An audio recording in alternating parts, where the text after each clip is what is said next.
Hi అండి, నమస్తే. తెలుగింటి రుచులకి స్వాగతం. ఇవాల్టి తెలుగింటి రుచుల్లో పనీర్ పులావ్ ఎలా చేసుకోవాలో చూపిస్తానండి. ఈ పనీర్ పులావ్ని నాన్ వెజ్ కర్రీస్లో కానీ, వెజ్ కర్రీస్లో కానీ, లేదంటే రైతాతో కానీ సర్వ్ చేసుకోవచ్చు. చాలా ఈజీగా, చాలా తక్కువ టైంలో ఈ పనీర్ పులావ్ని తయారు చేసుకోవచ్చండి. మరి ఇవాల్టి వీడియోలో పనీర్ పులావ్ ఎలా చేసుకోవాలో చూసేద్దాం. అంతకంటే ముందు మీరు కనుక నా ఛానల్ని మొదటిసారి చూస్తున్నట్టయితే సబ్స్క్రైబ్ చేసుకోవడం మాత్రం మర్చిపోద్దు. మరి దీనికి ముందుగా 1.5 గ్లాసు వరకు బాస్మతి రైస్ని తీసుకుని కడిగి 1 గంట ముందు నానబెట్టుకోండి. దీనికి తరిగిన ఒక ఉల్లిపాయ, 4 పచ్చిమిరపకాయలు, 1 స్పూన్ జింజర్ గార్లిక్ పేస్ట్, అలాగే బిర్యానీ ఆకు, జీడిపప్పులు, దాల్చిన చెక్క, మిరియాలు, సాజీరా, యాలకులు, అనాస పువ్వు, మరటి మొగ్గను కూడా తీసుకోండి. 4 నుంచి 5 స్పూన్ల వరకు ఆయిల్, 1/2 టీ స్పూన్ చొప్పున పసుపు, కారం, చికెన్ మసాలా, ధనియాల పొడి, 1 స్పూన్ వరకు సాల్ట్ని కూడా తీసుకోండి. దీనికి ఫ్రెష్ పనీర్ 200 గ్రాముల వరకు తీసుకోండి. అలాగే 1 క్యారెట్ బాగా తరిగి పెట్టుకోండి. కరివేపాకు, కొత్తిమీర, పుదీనాను కూడా తీసుకోండి. ఇప్పుడు స్టవ్ ఆన్ చేసి ప్యాన్ పెట్టుకుని ఇందులో ఆయిల్ వేసుకుని అది వేడైన తర్వాత కట్ చేసి పెట్టుకున్న పనీర్ని కూడా యాడ్ చేసుకోండి. పనీర్ బాగా 2 నిమిషాల పాటు వేయించుకోండి. ఇలా వేయించుకున్న పనీర్ని తీసుకుని పక్కన పెట్టుకోండి.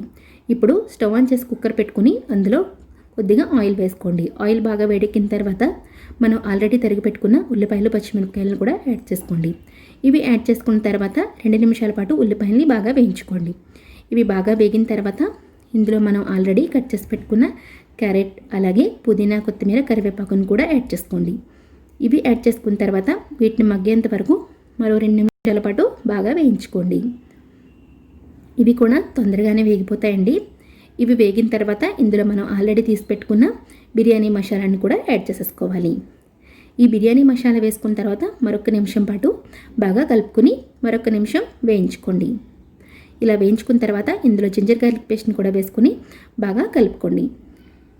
ఇప్పుడు ఇందులో మనం ఆల్రెడీ తీసి పెట్టుకున్న ఉప్పు, కారం, అలాగే మసాలాలు కూడా యాడ్ చేసుకుని మరొకసారి బాగా కలుపుకోండి. ఇప్పుడు ఫ్రై చేసి పెట్టుకున్న పనీర్ని కూడా యాడ్ చేసుకుని మరొకసారి బాగా కలుపుకోండి.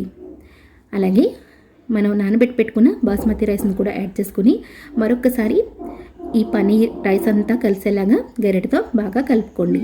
ఇలా కలుపుకున్న తర్వాత ఇందులో 1.5 గ్లాస్కి 3 గ్లాసుల వరకు వాటర్ని యాడ్ చేసుకోండి. మనకి ఇందులో వాటర్ ఎక్కువే పడతాయండి. ఈ విధంగా వాటర్ యాడ్ చేసుకుని మొత్తం అంతటిని బాగా కలుపుకొని కుక్కర్ పెట్టుకోండి.